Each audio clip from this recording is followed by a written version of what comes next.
Les vastes vallées vertes de l'est du Tibet, où nous nous trouvons, sont depuis toujours le domaine des cavaliers Kampa.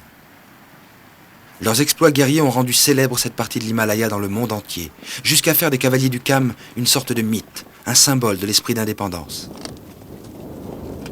Jadis, les voyageurs redoutaient la région du Kham parce qu'on la disait infestée de brigands. En fait, les Kampas sont des seigneurs. Une race de rois, disait-on aux petits écoliers, pour leur inspirer le respect.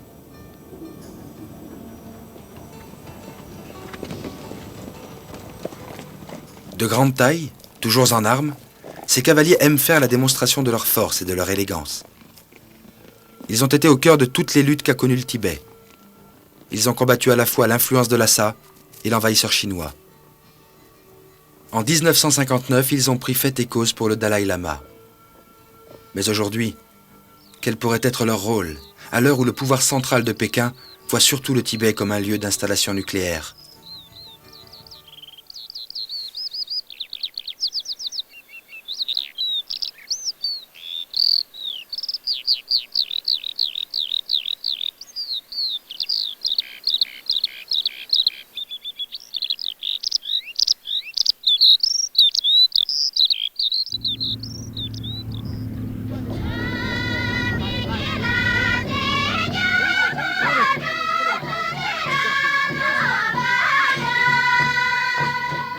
Chaque année, avant la moisson, la vallée de Djekundo est le théâtre de la grande fête des chevaux.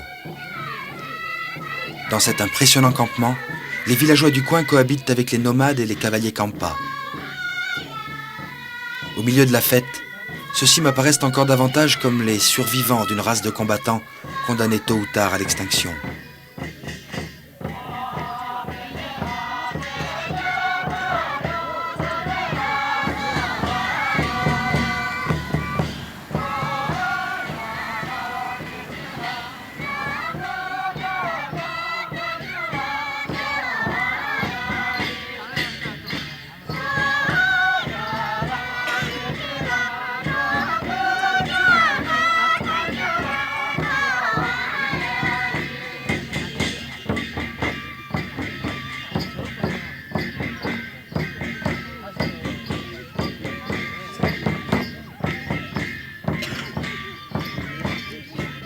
Avec leurs cheveux tressés, noués par des étoffes rouges, avec leurs longs poignards ciselés portés à la ceinture, ils me font penser à ce que devaient être les Indiens d'Amérique avant qu'ils ne soient cloîtrés dans des réserves.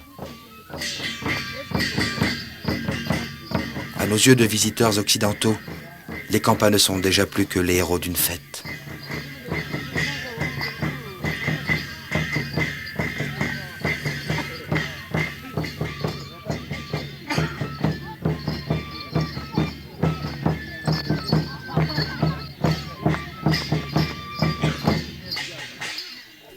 À l'abri du bruit et des préparatifs de la fête des chevaux, je retrouve la sérénité au monastère qui domine la vallée de Djekundo.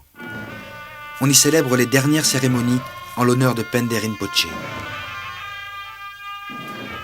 On voit arriver les deux danseurs qui symbolisent le maître des cimetières et son épouse secrète, qui sont les protecteurs de la doctrine.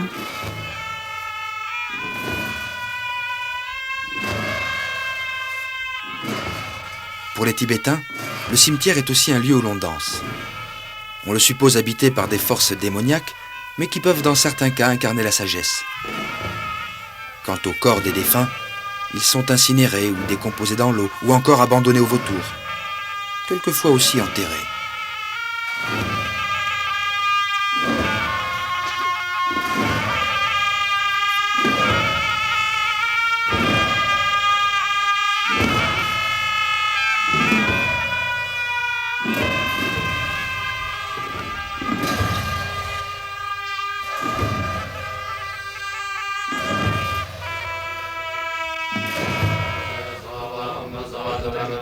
Les mudras sont des gestes qui expriment une attitude intérieure correspondant aux étapes du rituel.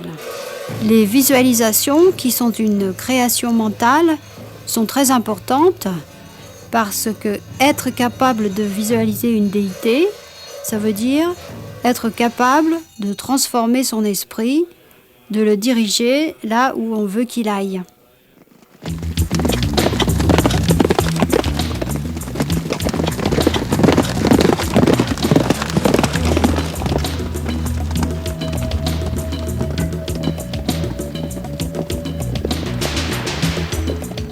Pendant la fête des chevaux, les spectacles et les concours se succèdent presque sans interruption. Les courses à bride abattue, le tir à l'arc, sont là pour nous rappeler une époque où la guerre et la chasse faisaient partie de la vie de tous les jours dans les petits royaumes du Kham.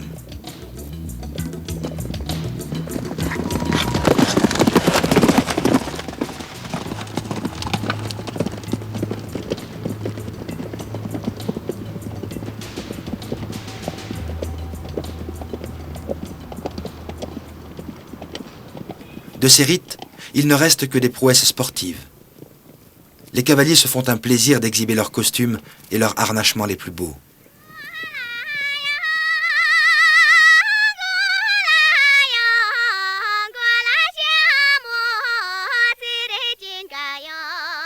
Les femmes ne sont pas en reste. Dans leur coiffure brille l'ambre, les coraux, les turquoises, toute leur richesse.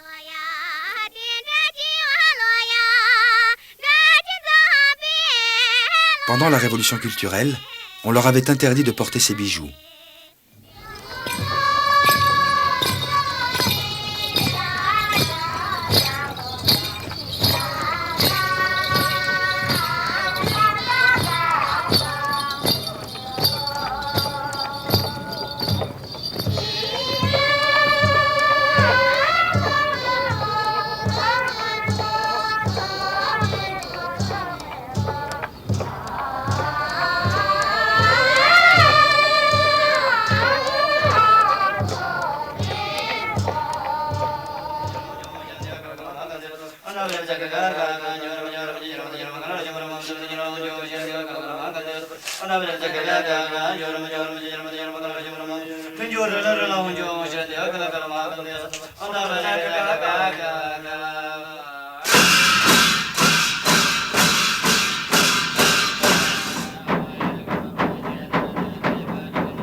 Les cavaliers Khampa offrent un spectacle dont je ne me lasse pas. On dirait vraiment qu'ils sont nés sur leur cheval. Leur adresse, leur efficacité au tir et à la course donnent une idée de ce que fut jadis l'armée mongole de Gengis Khan, celle-là même qui faillit porter, il y a 8 siècles, l'influence du bouddhisme jusqu'au rivage méditerranéen.